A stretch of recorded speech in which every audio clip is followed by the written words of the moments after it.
ಪಾಕಿಸ್ತಾನದಿಂದ ballistic missiles ದಾಳಿಯಾಗಿದೆ ಎನ್ನುವಂತಹ ಮಾಹಿತಿ ಸಿಗ್ತಾ ಇದೆ. ಭಾರತದ ವಾಯುನೆಲೆಯನ್ನ ಗುರಿಯಾಗಿಸಿಕೊಂಡು ಈ ದಾಳಿಯನ್ನ ಮಾಡಲಾಗಿದೆ. ಪಾಕ್ನ ಬ್ಯಾಲಿಸ್ಟಿಕ್ ಕ್ಷಿಪಣಿಯನ್ನ ಹೊಡೆದು ಹಾಕಿದೆ ಭಾರತ ಅನ್ನುವಂತಹ ಮಾಹಿತಿ ಸಿಗ್ತಾ ಇದೆ. ಪಾಕ್ನ ಫತೇಹ್ 1 ಬ್ಯಾಲಿಸ್ಟಿಕ್ ಕ್ಷಿಪಣಿಯನ್ನ ಹೊಡೆದು ಹಾಕಿದೆ ಭಾರತ. ಈ ಮೂಲಕ ಪಾಕಿಸ್ತಾನ ಭಾರತದ ವಿರುದ್ಧ ತನ್ನ ದಾಳಿಯನ್ನ ಮುಂದುವರೆಸಿದೆ. ಡ್ರೋನ್ ದಾಳಿಯನ್ನ ನಡೆಸ್ತಾ ಇದ್ದಂತಹ ಪಾಕಿಸ್ತಾನ ಈಗ ಬ್ಯಾಲಿಸ್ಟಿಕ್ ಮಿಸೈಲ್ಸ್ ಅನ್ನ ಹಾರುವ ಹಂತಕ್ಕೆ ಬಂದು ನಿಲ್ಲಿಸಿದೆ. ಅದನ್ನ ಆಗಸದಲ್ಲಿಯೇ ಹೊಡೆದುರುಳಿಸುವಂತಹ ಕೆಲಸ ಕೂಡ ಆಗಿರುವಂತಹದ್ದು.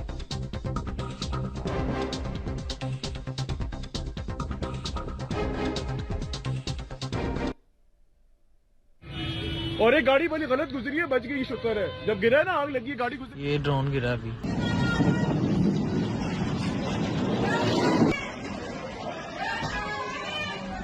ಅಷ್ಟು ಡೀಟೇಲ್ಸ್ ಅನ್ನು ಕೊಡ್ತಾರೆ ನಮ್ಮ ಪ್ರತಿನಿಧಿ ಶಬೀರ್. ನೇರ ಸಂಪರ್ಕದಲ್ಲಿ ಜಾಯ್ನ್ ಆಗಿದ್ದಾರೆ. ಶಬೀರ್, ಗಡಿ ಭಾಗದಲ್ಲಿ ಏನೆಲ್ಲ ಬೆಳವಣಿಗೆಗಳಾಗ್ತಾ ಇದೆ ಅಂತ ಹೇಳಿ, ಕಾರಣ ಪರಿಸ್ಥಿತಿ ಕ್ಷಣದಿಂದ ಕ್ಷಣಕ್ಕೆ ಬಿಗಡಾಯಿಸ್ತಾ ಇದೆ. ನೀವಿರುವಂತಹ ಜಾಗದಲ್ಲಿ ಸುತ್ತಮುತ್ತದಲ್ಲಿ ಏನೆಲ್ಲ ಬೆಳವಣಿಗೆಗಳಾಗ್ತಾ ಇದೆ ಅಂತ? ಪ್ರೇಮ್ ನೋಡಿ, ಪಾಕಿಸ್ತಾನ ಮತ್ತೊಂದು ಹಂತ ಮುಂದೋಗಿದೆ. ಭಾರತದ ವಿರುದ್ಧ ಬ್ಯಾಲಿಸ್ಟಿಕ್ ಮಿಸೈಲ್ಗಳನ್ನು ಬಳಸುವಂಥ ಪ್ರಯತ್ನವನ್ನು ಮಾಡಿದೆ. ನಿನ್ನೆ ರಾತ್ರಿ ಹಲವು ಪ್ರದೇಶಗಳ ಮೇಲೆ ಬ್ಯಾಲಿಸ್ಟಿಕ್ ಮಿಸೈಲ್ಗಳ ದಾಳಿ ಕೂಡ ಆಗಿದೆ ಅನ್ನೋದ್ರ ಬಗ್ಗೆ ಮಾಹಿತಿಗಳು ಬರ್ತಾ ಇದ್ದಾವೆ. ಆದರೆ ಈ ಯಾವ ದಾಳಿಯನ್ನು ಕೂಡ ಯಶಸ್ವಿ ಆಗಲಿಕ್ಕೆ ಭಾರತ ಬಿಟ್ಟಿಲ್ಲ. ಅವುಗಳನ್ನ ಅಲ್ಲಲ್ಲೇ ವಿಫಲಗೊಳಿಸುವಂಥ ಕೆಲಸವನ್ನು ಕೂಡ ಮಾಡಲಾಗಿದೆ. ಈ ಹಿಂದೆ ನಿರಂತರವಾಗಿ ಡ್ರೋನ್ ದಾಳಿಯನ್ನು ಮಾಡಲಾಗಿತ್ತು. ಅದಾದ ಬಳಿಕ ಈಗ ನಿನ್ನೆ ರಾತ್ರಿ ಮಿಸೈಲ್ ದಾಳಿಗೂ ಕೂಡ ಪ್ರಯತ್ನವನ್ನು ಮಾಡಿದೆ. ಆದರೆ ಆ ಪ್ರಯತ್ನಗಳೆಲ್ಲವನ್ನು ಕೂಡ ವಿಫಲಗೊಳಿಸುವಂಥ ಕೆಲಸ ಆಗಿದೆ. ಮುಖ್ಯವಾಗಿ ಜಮ್ಮು ಆಗಿರ್ಬೋದು, ಪೂಂಚ್, ಬಾರಾಮುಲ್ಲಾ, ಉರಿ, ಹೀಗೆ ಆಮೇಲೆ RS ಪುರ, ಈ ರೀತಿಯಾದಂಥ ಪ್ರದೇಶಗಳು ಗಡಿಗೆ ಹೊಂದ್ಕೊಂಡಿರುವಂಥ ಪ್ರದೇಶಗಳಿದ್ದಾವೆ. ಇಲ್ಲಿ ಹೆವಿ ಶೆಲ್ಲಿಂಗ್ ಆಗಿದೆ. ಪೂಂಚಲ್ಲಂತೂ ನಿಜಕ್ಕೂ ಕೂಡ ಆಘಾತ ಆಗುವ ರೀತಿಯಲ್ಲಿ ಶೆಲ್ಲಿಂಗ್ ಆಗ್ತಾ ಇರುವಂಥದ್ದು. ನಿನ್ನೆ ಇಡೀ ದಿನ ಕೂಡ ಅಲ್ಲಿ ಶೆಲ್ಲಿಂಗ್ ಆಗಿತ್ತು. ಮತ್ತೆ ಈಗ ರಾತ್ರಿ ಕೂಡ ಬಹಳ ದೊಡ್ಡ ಪ್ರಮಾಣದಲ್ಲಿ ಶೆಲ್ಲಿಂಗ್ ಆಗಿದೆ ಅನ್ನುವಂಥ ಮಾಹಿತಿಗಳು ಬರ್ತಾ ಇದ್ದಾವೆ. ಇನ್ನು ಕೆಲವು ಗಡಿ ಪ್ರದೇಶಗಳಲ್ಲಿ ಬ್ಯಾಲಿಸ್ಟಿಕ್ ಮಿಸೈಲ್ಗಳ ಪ್ರಯೋಗ ಕೂಡ ಆಗಿದೆ ಅನ್ನುವಂಥದ್ದು. ನಾನೀಗ ಶ್ರೀನಗರದಲ್ಲೂ ಕೂಡ ಇದ್ದೀನಿ. ಶ್ರೀನಗರದಲ್ಲೂ ಕೂಡ ಈಗಷ್ಟೇ ನನಗೆ 3 ಸ್ಫೋಟದ ಸದ್ದುಗಳು ಕೇಳಲಿಕ್ಕೆ ಕೂಡ ಸಿಕ್ತು.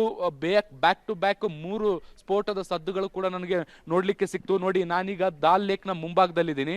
ಇಲ್ಲಿಂದ ನಿಮ್ಗೆ ಅದರ ಆಪೋಸಿಟ್ ಅಲ್ಲಿ ಗಮನಿಸಿ ಒಂದು ದೊಡ್ಡದಾದಂತ ಬೆಟ್ಟ ನೋಡ್ಲಿಕ್ಕೆ ಸಿಗುತ್ತೆ. ಈ ಬೆಟ್ಟದ ಹಿಂಭಾಗದಿಂದ ನನಗೆ 3 ಸಾರಿ ಈಗ ಸ್ಫೋಟದ ಸದ್ದು ಕೇಳಿಸ್ತು.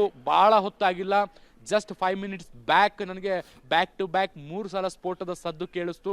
ಆದರೆ ನಿರ್ದಿಷ್ಟವಾಗಿ ಅದು ಎಲ್ಲಿ ಸ್ಫೋಟ ಆಗಿದೆ ಅನ್ನೋದ್ರ ಬಗ್ಗೆ ಗೊತ್ತಿಲ್ಲ. ಯಾಕೆಂದ್ರೆ ಎಲ್ಲಿ ಸ್ಫೋಟ ಆದ್ರೂ ಕೂಡ ಅದರ ತೀವ್ರತೆ ಏನಿದೆ ಅದು ಬಹಳ ದೊಡ್ಡ ವ್ಯಾಪ್ತಿಗಿರುತ್ತೆ. ಹಾಗಾಗಿ ಕಿಲೋಮೀಟರ್ ಉದ್ದಕ್ಕೂ ಕೂಡ ಆ ಸ್ಫೋಟದ ಸದ್ದು ಕೇಳಿಸುತ್ತೆ.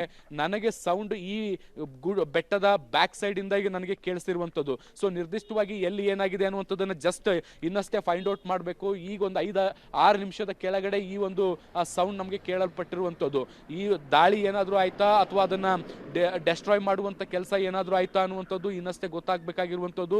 ಶ್ರೀನಗರದಲ್ಲಿ ಈ ಹಿಂದೆ ಯಾವತ್ತೂ ಕೂಡ ಈ ರೀತಿಯಾದಂತಹ ದಾಳಿಗಳು ನೋಡ್ಲಿಕ್ಕೆ ಸಿಕ್ಕಿರಲಿಲ್ಲ. ಆದ್ರೆ ಮೊದಲ ಬಾರಿಗೆ ಶ್ರೀನಗರವನ್ನು ಕೂಡ ಪಾಕಿಸ್ತಾನ ಟಾರ್ಗೆಟ್ ಮಾಡ್ಕೊಂಡಿದೆ. ಶ್ರೀನಗರದಲ್ಲೂ ಕೂಡ ನಿರಂತರವಾಗಿ ದಾಳಿಯನ್ನ ಮಾಡ್ತಾ ಇದೆ. ನಿನ್ನೆ ಶ್ರೀನಗರದ ಡಿಫೆನ್ಸ್ ಏರ್ಪೋರ್ಟ್ ಮೇಲೂ ಕೂಡ ದಾಳಿಯನ್ನ ಮಾಡುವಂತ ಪ್ರಯತ್ನಗಳನ್ನ ಮಾಡಲಾಗಿತ್ತು. ಆದ್ರೆ ಆ ಡ್ರೋನ್ಗಳನ್ನ ಹೊಡೆದುರುಳಿಸುವಂತ ಕೆಲಸವನ್ನು ಕೂಡ ಭಾರತ ಮಾಡಿದೆ. ಸೊ ಈಗ ಇನ್ನೊಂದು ಸ್ವಲ್ಪ ಹೊತ್ತಿನಲ್ಲಿ ಅಧಿಕೃತವಾಗಿ ಒಂದು ಸುದ್ದಿಗೋಷ್ಠಿ ಕೂಡ ಆಗುತ್ತೆ ಸೌತ್ ಬ್ಲಾಕ್ ನಲ್ಲಿ. ಅಂದ್ರೆ ದೆಹಲಿಯ ಸೌತ್ ಬ್ಲಾಕ್ ನಲ್ಲಿ ಒಂದು ಸುದ್ದಿಗೋಷ್ಠಿಯನ್ನು ಹಮ್ಮಿಕೊಂಡಿರುವಂತದ್ದು. ರಾತ್ರಿ ಪಾಕಿಸ್ತಾನ ಯಾವ ಹಂತಕ್ಕೆ ಮತ್ತೊಂದು ಲೆವೆಲ್ಗೆ, ಎಕ್ಸ್ಟ್ರೀಮ್ ಲೆವೆಲ್ಗೆ ಹೋಗ್ತಾ ಇದೆ, ಭಾರತದ ವಿರುದ್ಧ ಯಾವ ರೀತಿಯಾಗಿ ಬ್ಯಾಲಿಸ್ಟಿಕ್ ಮಿಸೈಲ್ಗಳ ದಾಳಿಗೆ ಪ್ರಯತ್ನ ಪಟ್ಟಿದೆ ಅನ್ನುವಂತ ನಿಟ್ಟಿನಲ್ಲಿ ಮಾಹಿತಿಯನ್ನು ಕೊಡುವಂತ ಸಾಧ್ಯತೆಗಳಿದಾವೆ. ಇದಕ್ಕೆ ಭಾರತವು ಕೂಡ ರಾತ್ರಿನೇ ತಿರುಗೇಟು ಕೊಡುವಂತ ಕೆಲಸಗಳು ಕೂಡ ಆಗಿದ್ದಾವೆ. ಪಾಕಿಸ್ತಾನದಲ್ಲಿರುವಂತಹ ಹಲವು ಮಿಲಿಟರಿ ಏರ್ ಬೇಸ್ ಗಳನ್ನ ಟಾರ್ಗೆಟ್ ಮಾಡಿ ಅವುಗಳನ್ನ ನಾಶಗೊಳಿಸುವಂತ ಕೆಲಸವೂ ಕೂಡ ಮಾಡಲಾಗಿದೆ. ಈ ಎಲ್ಲಾ ಮಾಹಿತಿಗಳು ಕೂಡ ಇನ್ನೇನು ಸ್ವಲ್ಪ ಹೊತ್ತಲ್ಲಿ ಅಧಿಕೃತ ಆಗುತ್ತೆ ಪ್ರೇಮ್.